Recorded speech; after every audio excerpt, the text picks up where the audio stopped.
If I search your name right now, what story does the internet tell about you? Your LinkedIn, your podcast, your speaking clips, those are living proof of how do you think. And that's what companies want in today's market. Your ideas documented publicly. So whatever you're saying online, people should be able to search that. How do they communicate? Do they have clarity under pressure? Do they have digital credibility? Like, you look good on paper, but let me see you in real time.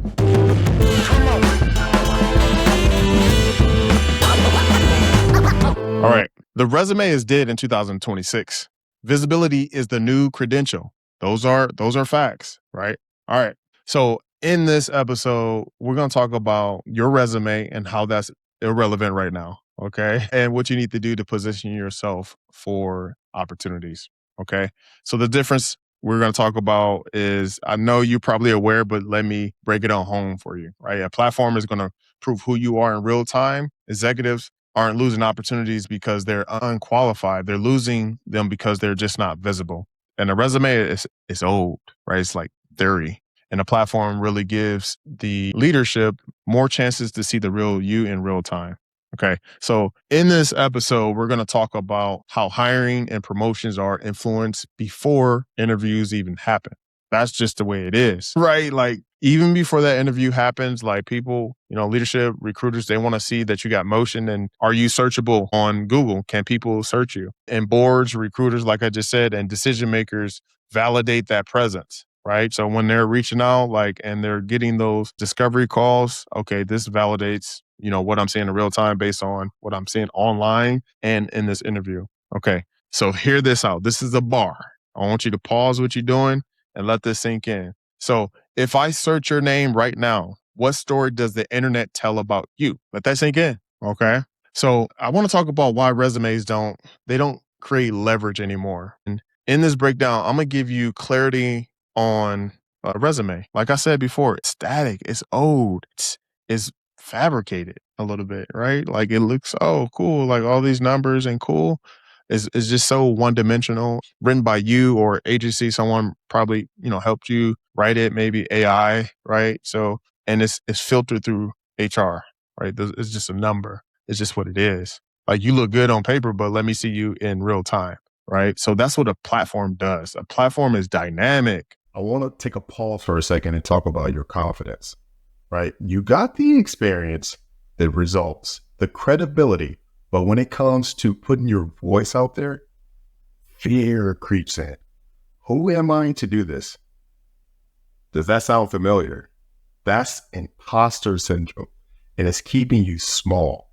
My coaching is about breaking through that, helping you turn your expertise into content, conversation, and coaching that builds real influence in your industry. So if you're done hiding behind titles and ready to lead with your story, head over to connectingwithcreatives.com/coaching and let's get started. I'll see you soon.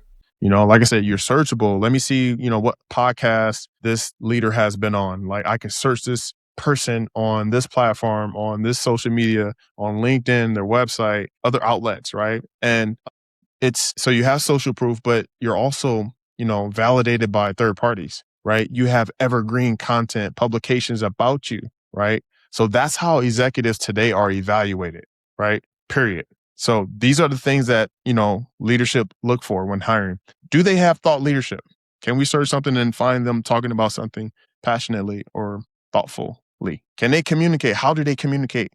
Do they have clarity under pressure? Public positioning, like, how are they positioned, right? Do they have digital credibility, right? Who says whatever about them? Who has them on their platform, right? So your LinkedIn, your podcast, your speaking clips, those are living proof of how do you think. And that's what companies want in today's market, right? Let me give you the 4 types of executive leverage that you should be using in 2026. So number 1 will be intellectual leverage. Your ideas documented publicly. So whatever you're saying online, on Twitter, on LinkedIn, on YouTube, on podcasts, people should be able to search that.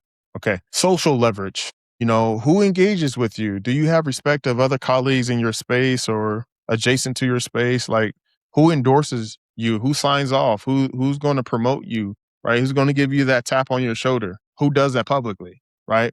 And then the media leverage, number three, would be like, what interviews, panels, features have you done a TED Talk?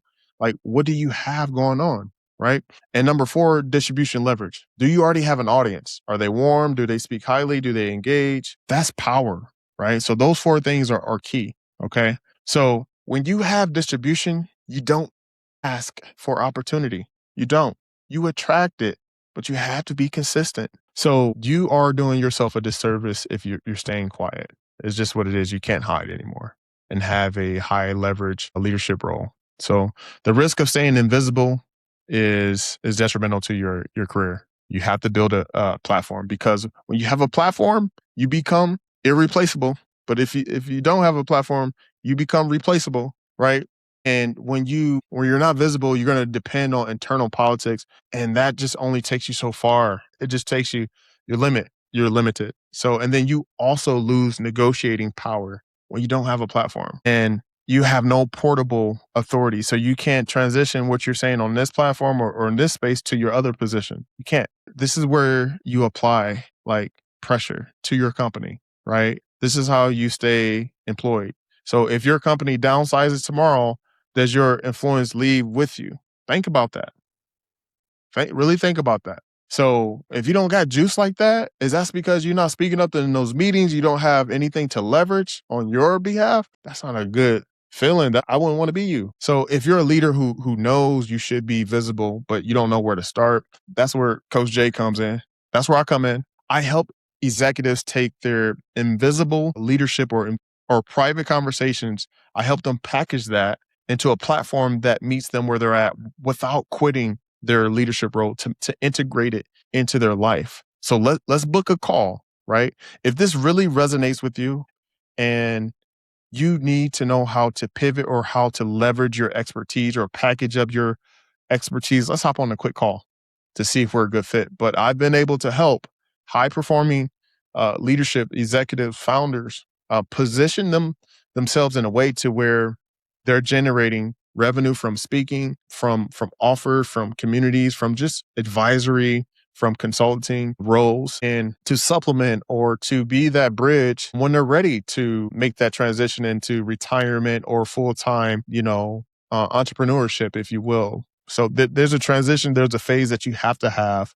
Just can't, I would recommend you not just jumping out there because you understand the risk. And this is the best way, like I said, or maybe alluded to it, it's always easier and less stressful when you have a platform to create opportunities. And opportunities will find you when you already have a leadership position, and you're able to leverage that for advisory roles, consulting roles, speaking opportunities when you're already in that space versus you're in that transition space, which is fine. Maybe you have capital savings saved up and you're not stressed about, medical, your mortgage and things of that nature, your kids, tuition, things of that nature.